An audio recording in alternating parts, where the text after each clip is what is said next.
Assalamualaikum warahmatullahi wabarakatuh. Saya Yudi Pramuko, tukang donat dari Parung YouTuber tertua di semesta. Alhamdulillah, wassalatu wassalamu ala rasulillah. Kita ini, Indonesia kita ini makin bikin bingung kita ya. Kan kita rakyat biasa nih. Mosok kita suruh mikirin siapa calon presiden, cawapres mau calon wakil presiden, Prabowo, siapa calon wakil presiden, Anies. Ngapa kita suruh mikirin calon presiden? Ribut di WA. Kita ngomong apa? Nanti udah jadi penguasa itu juga mikirin kita juga belum tentu. Ya buktinya yang sekarang ini bikin susah, itu kerjaan susah di orang-orang anak muda di kampung ini. Paling lulusan SMA UB, ya nggak salah UB. Jadi karyawan Indomaret, Alfamaret tingginya tertentu, yang bisa ngitung, yang nggak bisa ngitung ya nggak terima, yang kurang dari tinggi yang ditentukan kurang dari 170 ya nggak bisa.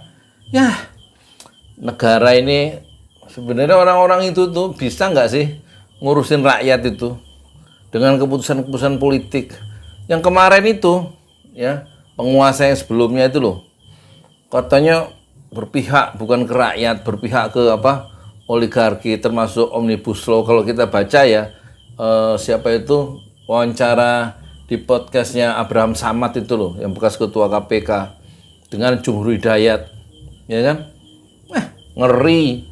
Jadi Omnibus Law itu justru melindungi kejahatan para oligar dengan undang-undang itu. Dan selama berpuluh-puluh tahun itu tanah yang diambil dari petani-petani sawit itu kira-kira gitu. Nanti dilihat lagi. Itu nggak dibayarkan pajaknya berapa triliun berpuluh-puluh tahun ke negara, kemudian diputihkan dengan undang-undang Omnibus Law yang saya dengar begitu. Jadi rupanya negeri kita memang udah lama ya dikuras. Ya maling-maling itu loh. Pada ngambilin sumber daya alam kita, nikel kita, sawit kita, dan lain-lain. Petaninya nggak dikasih pupuk, ya. Di subsidi pupuk malah dikurangi, kata Rizal Ramli. Jadi terus kemudian cuman foto selfie aja sama petani, tapi keputusan politiknya nggak memihak petani. Impor juga begitu. Dulu janjinya impor di stop, gitu. Sekarang impor di mana-mana lah, wong 1 ton itu dapat $20 ya, berapa ribu ton kali $20, berapa triliun atau berapa miliar dia dapat. Importirnya itu loh, yang disebut dapat rente itu kelebihannya itu loh. Enak impor memang, tapi mandiri nggak bisa, petani-petani. Terus ada lagi pendidikan katanya. Pendidikan, kata Rocky Gerung. Nadiem Makarim itu kan punya konsep merdeka belajar, tapi rektornya diborgol. Ya, rektor kan diangkat sekarang berapa persen suara pemerintah. Jadi kalau pemerintahnya nggak menyetujui rektor itu, meskipun udah dipilih, nggak bisa diangkat. Undang-undangnya kan sudah diubah, pemilihan rektor itu. Nggak bisa sepenuhnya sivitas akademi itu, dosen-dosen nggak berdaulat lagi untuk pengangkatan rektor ya. Kalau nggak disetujui penguasa, akhirnya si penguasa itu, si rektor di kampus itu, kalau ada mahasiswa mau kegiatan, kalau nggak cocok dengan pemerintah, di stop itu kegiatan seminar-seminar itu, kata Rocky Gerung. Makanya dia seminar dengan mahasiswa di kafe, karena pihak rektorat dilarang untuk membuat mahasiswa itu bikin seminar. Jadi kata Rocky Gerung, merdeka belajar konsepnya, tapi rektornya diborgol. Indonesia ini bingungi kalau kita serius. Nggak usah serius. Ya, menteri-menteri juga begitu. BUMN juga gitu, berantakan semua ya kan. Korupsi di mana-mana, di Garuda rugi, Pertamina dulu katanya rugi. Tapi gaji komisaris utama, direkturnya 3 miliar sebulan gajinya. Gaji itu loh direktur utama tuh. Komisaris utama kemarin waktu saya baca di Tempo dihitung sama Tempo tuh dikonversikan ke rupiah. Ngerti nggak dikonversikan tuh, diubah dikali dengan kurs rupiah yang sekarang. Itu gaji komut itu komisaris utama itu 2,8 miliar sebulan. Coba itu gajinya nggak gila-gila. Sementara UMR, upah minimum regional apa upah minimum provinsi atau UMP, kalau Jakarta paling 5,2 apa berapa. Coba itu. Bisa nggak sejahtera dengan UMR? Nggak bisa lah. Siapa yang pakai UMR? Itu anak-anak muda yang harusnya dia bisa mengembangkan sayapnya ke penjuru-penjuru dunia. Itu terikat dia di perusahaan dengan upah 5 juta sebulan. Mana bisa hidup layak? Mana bisa dia jadi pemimpin?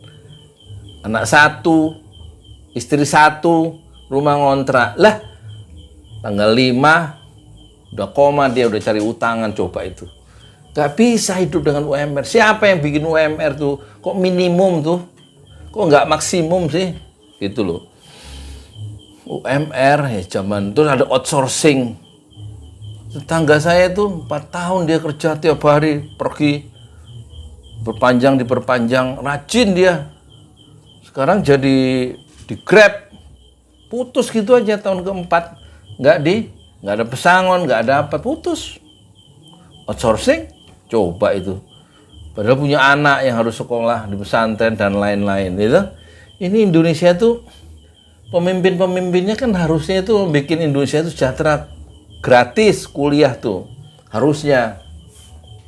Kemarin ada teman saya yang 20 tahun baru ketemu, kesini ke rumah. Dia cerita di India, Universitas Aligarh itu 13 juta 8 semester, bukan 1 semester ya, 8 semester biayanya 13 juta sampai selesai S1. Orang Muslim di luar India. Kalau Muslim India 8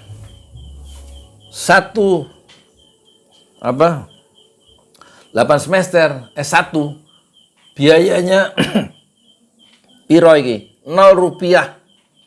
Nggak bayar, gratis, karena Muslim India asli. Di Aligarh tuh yang perpustakaannya nggak kira-kira perusahaan terbesar di dunia. Aligarh, Universitas Aligarh. Ya kan? Lagi ini di sini kuliah bayar. Dapetin beasiswa LPDP susahnya setengah mati, ya kan? Padahal yang mau kuliah banyak. Kerja susah, kuliah susah. Ya. Setelah kerja juga masih terbayang itu. Kontrak saya putus nggak nih tahun ini. Padahal anak istri kan kudu ya harus ada tanggung jawab dia sebagai laki-laki kan. Jadi nggak mudah hidup di Indonesia itu. Tapi mewah, pejabat itu mewah hidupnya. Kita lihat di LHKPN laporan harta dan kekayaan pejabat negara, sekian triliun, Prabowo sekian triliun, Erik sekian triliun, menteri ini tanahnya ada yang sampai tanahnya itu ada 75 suratnya. Mungkin itu yang dilaporin ya, mungkin ribuan kali surat. Tanah di mana-mana miliaran. Jadi itu ada kesenjangan yang luar biasa besarnya antara rakyat dan orang kaya dan orang miskin. Dan orang miskin banyak ini. Kata PBB orang miskin sekarang kalau ukurannya $2 sekarang $3,2. Jadi orang miskin itu kalau dia punya penghasilan 50.000 sehari itu termasuk miskin. Ya toh? Tapi Indonesia masih pakai ukuran lama dari World Bank itu $2. Jadi kalau 2 kali 15.000 sehari dapat 30.000 itu udah di atas 30.000 udah nggak miskin. Padahal kalau kita pakai ukuran standar World Bank, Bank Dunia $3,2 paling nggak orang yang penghasilannya 50.000 itu sudah miskin, masih miskin gitu. Dan itu separuh penduduk Indonesia itu miskin, ya kan? Sekitar berapa? 120 juta itu miskin. Kalau menurut ukuran World Bank. Lah terus kok ada ngimpi tahun 2045 Indonesia tuh masuk negara maju. Gimana caranya? Bikin bingung omongan-omongan pejabat. 2045 ya, 13 tahun lagi dari sekarang kita bisa jadi negara maju. Ah, aku ya iso mikir piye carane. Orang dikasih waktu 10 tahun bukan tambah susah, bukan tambah senang, kita tambah susah, pengangguran tambah banyak, utang tambah banyak. Hah, sekarang dipakai untuk IKN, dipakai untuk apa? Anggaran itu loh, anggaran yang harusnya untuk rakyat dipakai untuk IKN 19%, dipakai untuk bangun kereta cepatnya nggak penting-penting gitu. Nggak mah rakyatnya nggak dipikiri. Ya, iya sih. Bingung saya tuh ngadepi pejabat-pejabat itu. Ngapain juga kita mikirin siapa wakil presiden Prabowo, nggak perlu juga. Siapa wakil presiden Anies.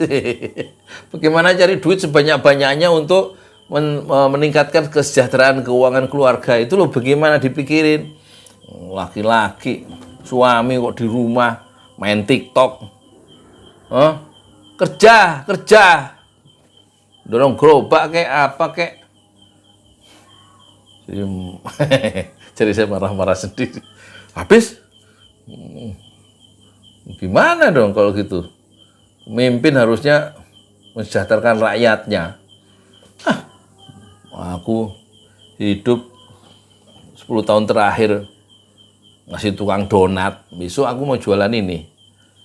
Itu bihun gulung itu loh, 1.000 perak.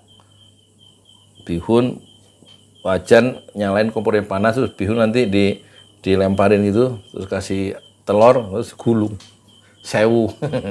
Lumayan 1.000. Lah kalau laku satu hari itu 1.000 tusuk, lah 1.000 kali 1.000 juta penghasilan saya. Siapa yang mau beli sampai 1.000? Palingnya 50 biji, 50.000.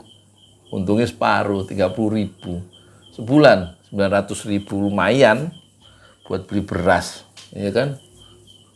Beli beras 900.000 itu sebulan, ya lumayan. Nggak ada rakyat mau jadi siapapun presidennya, wakil presidennya, nggak ada yang mikirin rakyat, nggak ada. Harusnya rakyat itu ini strateginya itu supaya rapih itu ya ini loh.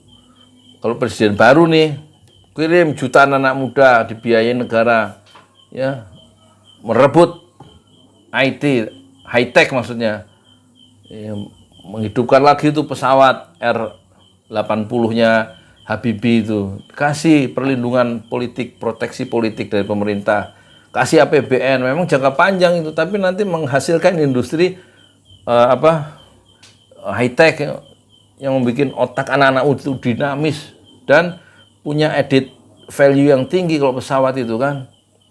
Terus ada lagi rekayasa molekul, rekayasa biologi supaya lahir ya, penelitian dasar itu digerakkan oleh pemerintah, dibiayai sehingga nanti menghasilkan lewat rekayasa molekul atau rekayasa biologi itu bibit-bibit yang unggul sehingga kita menjadi eksportir tanaman terbesar di dunia, eksportir buah dan sayuran ke 5 benua, eksportir kan tanah kita luas. Daripada ditanamin kelapa sawit, untungnya untuk oligarki, petaninya yang harusnya makmur. Bukan segelintir orang-orang yang udah kaya raya yang masih rakus kekuasaan di atas penderitaan rakyat Indonesia yang nggak punya apa-apa itu, ya kan? Jadi pendidikan tuh harus diubah strateginya.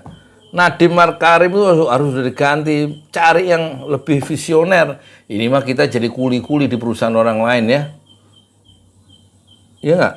Itu konsepnya Nadiem Makarim, orang menjadi konsep belajar merdeka belajar, termasuk mahasiswa dikirim berapa semester ke perusahaan, alasannya supaya dicemplungkan ke lautan, supaya dia bisa berenang sendiri.